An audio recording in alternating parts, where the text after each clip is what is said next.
ကဲဒီနေ့မှာတော့ပစွန်စီပြန်ချက်နဲ့ငပိရီတိုးစရာအဆုံးနဲ့ထမင်းစားပြမှာပဲဖြစ်ပါတယ်ရှင်။စားကြပါအောင်ရှင်။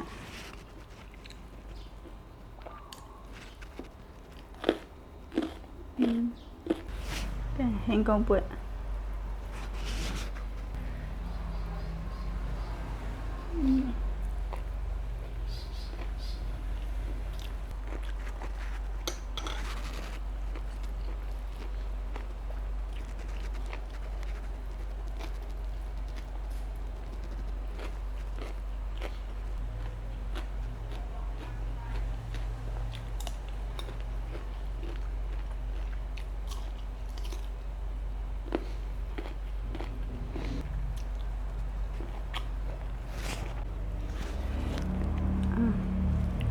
ဒါကတော့မြစ်ပြုတ်လေးပါရှင်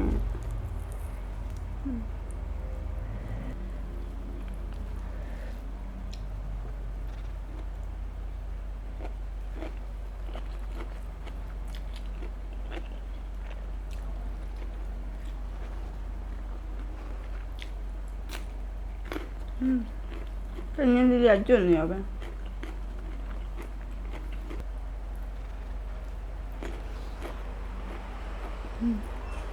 这很安利。